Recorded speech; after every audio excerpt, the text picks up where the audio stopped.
आज हम इस्मत चुगताई जी की कहानी कामचोर पढ़ेंगे। इस्मत चुगताई उर्दू की विख्यात लेखिका जिनका जन्म 21 अगस्त 1915 को हुआ और 24 अक्टूबर 1991 को वे स्वर्ग सिधार गईं। इन्होंने महिलाओं से संबंधित मुद्दों पर अपनी लेखनी चलाई। यह इस्मत आपा के नाम से भी विख्यात हुई। इनकी प्रमुख कृतियाँ कहानी संग्रह, चोटें, छुई मुई, कलियाँ, एक बात आदि थीं। उपन्यास जंगली कबूतर, टेढ़ी लकीर, जिद्दी, सैदाई, मासूमा आदि। इनको गालिब सम्मान, साहित्य अकादमी पुरस्कार, इकबाल सम्मान, नेहरू अवार्ड, मखदूम अवार्ड से नवाजा गया। आइए पढ़ें इस्मत आपा की कहानी। एक पारिवारिक समस्या को आधार बनाकर लिखी गई है। कामचोर एक हास्यास्पद कहानी नजर आती जिसमें बच्चों की मनमानी, जिसके माध्यम से लेखिका बच्चों के काम ना करने की आदत के परिणाम बताए हैं। घर में बच्चों को काम न करने की आदत थी पुरानी। अब्बा के उनको काम देने पर याद आ गई नानी। नौकरों को निकाला, बच्चों को काम में डाला। इस विषय में अम्मी से वाद विवाद हुआ, मानो समय बर्बाद हुआ। अम्मी बच्चों की आदतों से बखूबी वाकिफ थी और इस पक्ष में ना थी। बच्चों ने सारा दिन कोई काम ना ढंग से किया ना कराया, सिर्फ जी भरकर उद्यम मचाया। अब्बा ने बच्चों को मोटे मोटे कामचोर बताया। कहा कि इन बच्चों को तो हिलकर कभी पानी भी नहीं पिया जाता। बच्चों ने इसका गलत अर्थ निकाल लिया। पानी के मटके के पास घमासान युद्ध छिड़ गया खास। अम्मी काम न करवाने के पक्ष में थी, अब्बा जी काम ना करने पर खाना ना देने के पक्ष में। बच्चे काम करने को तैयार हो गए। अब्बा ने दरी साफ करने, पौधों में पानी देने, आंगन का कूड़ा साफ करने आदि उदाहरण के तौर पर अनेक काम बता दिए और काम करने के बदले में वेतन देने के भी प्रलोभन गिना दिए। सबसे पहले बच्चों ने फर्शी दरी साफ करने का निर्णय लिया। फर्शी दरी को फटका, चारों कोनों से पकड़कर झटका, लकड़ियों से उसकी धुआंधार की पिटाई, सारे घर में धूल ही धूल उड़ाई। खांस खांस कर सबका हुआ बुरा हाल। सभी ने बच्चों को आंगन में दिया निकाल। बच्चों ने आंगन में झाड़ू देने का निर्णय किया। झाड़ू एक, बच्चे अनेक। खींचा तानी में बच्चों ने उसके कर दिए टुकड़े टुकड़े। अम्मा को गुस्सा आया। बच्चों ने बदलाव दिखाया। बच्चों ने तनिक देर न लगाई, दरी पर पानी छिड़कने की बात उनके मन में आई। यह बच्चों की भूल थी, दरी में अटी धूल थी। जैसे ही बच्चों ने पानी डाला, हो गया गड़बड़ घोटाला। सारी धूल कीचड़ में बदल गई। बच्चों की फौज आंगन में चली गई। अब बच्चों ने अनुमान लगाया, पौधों को पानी देने का विचार उनके मन में आया।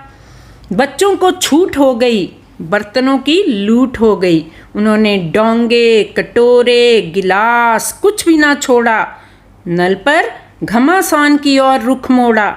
जबरदस्त हुई हाथापाई, पानी की एक बूंद तक किसी के हिस्से न आई।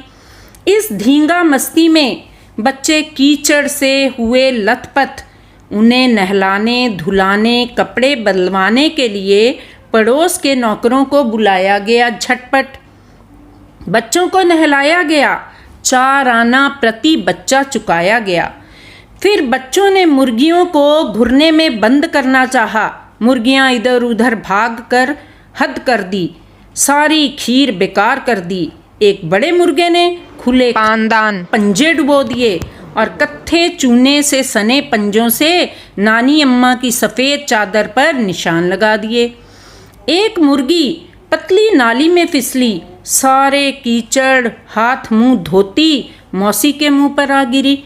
कुछ बच्चों ने भूखी भेड़ों को दाना खिलाने का निश्चय किया।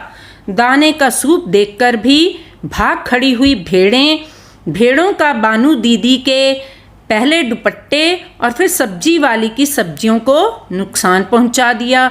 सोती हुई हज्जन की माँ को भी भेड़ों द्वारा दुपट्टे में उलझा दिया गया। फिर बच्चों की भैंस को दूहने की आई बारी। भैंस ने बाल्टी को लात मारी तथा दूर चली गई।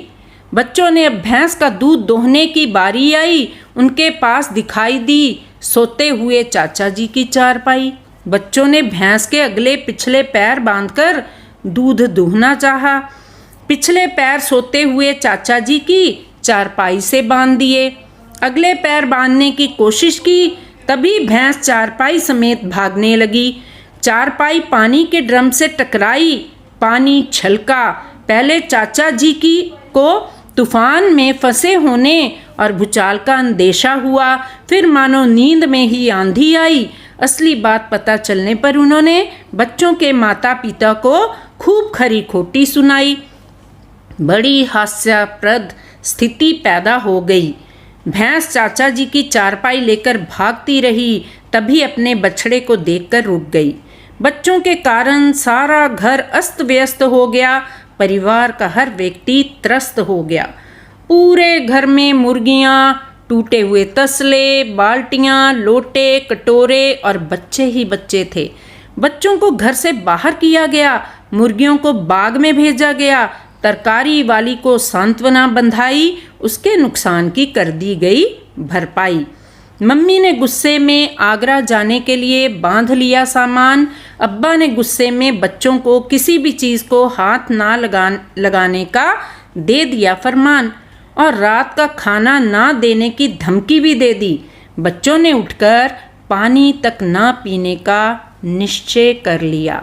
तो बच्चों, ये थी कामचोर कहानी। अब हम करेंगे इसके बहुविकल्पी प्रश्न उत्तर।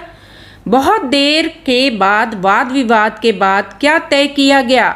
नौकरों को निकाल दिया जाए, घर बदल दिया जाए, बच्चों का स्कूल बदल दिया जाए, इनमें से कोई नहीं।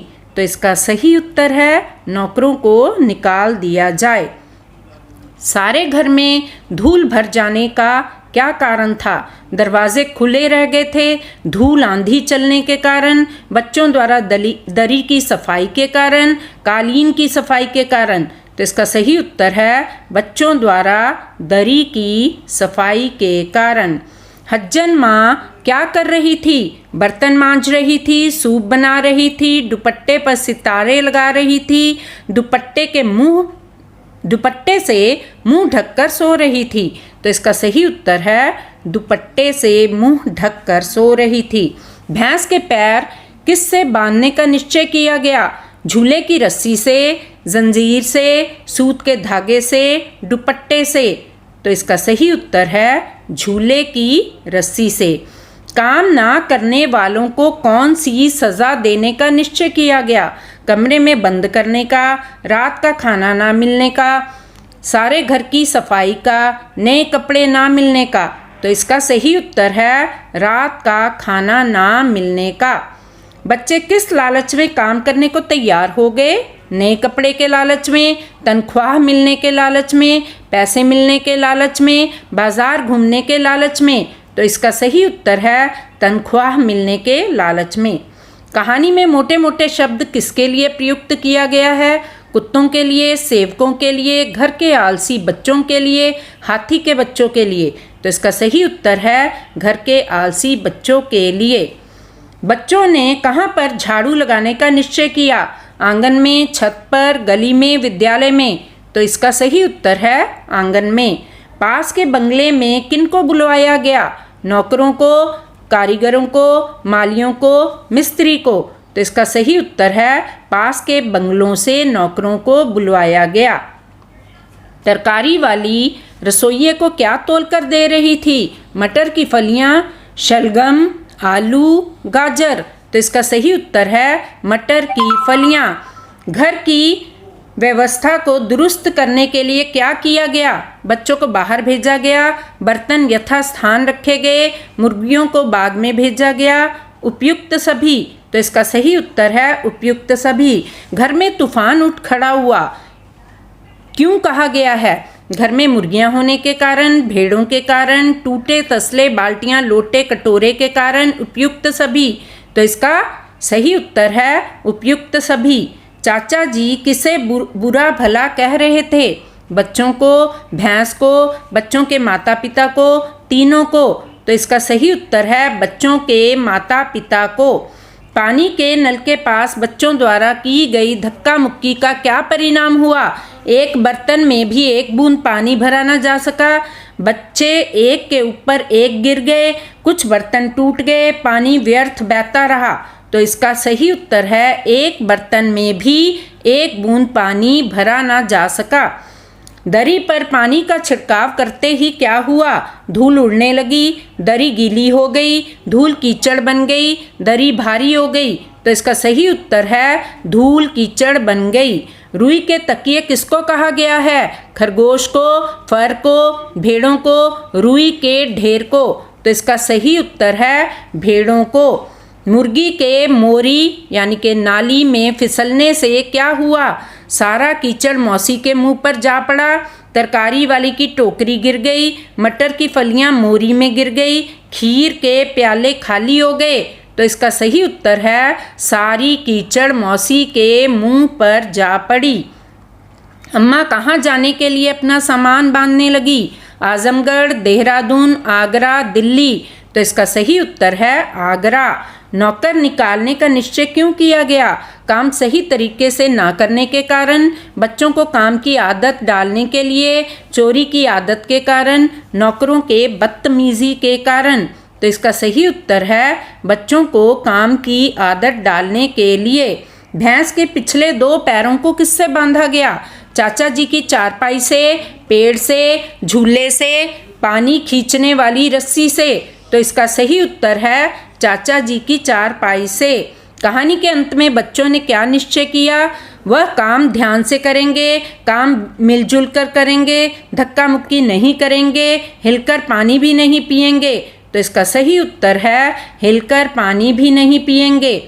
बच्चे कोई भी काम सही ढंग से क्यों नहीं कर पाए? वे काम करने में जल्दबाजी कर रहे थे। वे सभी काम एक साथ करना चाहते थे। उनको काम करने की आदत नहीं थी। काम बहुत मुश्किल थे। तो इसका सही उत्तर है उनको काम करने की आदत नहीं थी। भागती हुई भैंस के अचानक रुकने का क्या कारण था? थक जाने के कारण, सामने तरकारी वाली को देखकर, बछड़े को देखकर, बच्चे से टकरा जाने के कारण। तो इसका सही उत्तर है बछड़े को देखकर।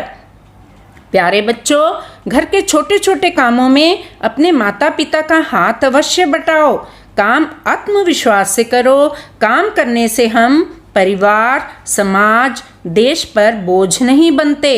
आत्मविश्वास जिंदगी की सबसे खूबसूरत सुबह होती है जो आपके पूरे दिन को खूबसूरत बनाए रखती है। डाली से गिरते पत्ते ने क्या खूब कहा, अगर बोझ बन जाओगे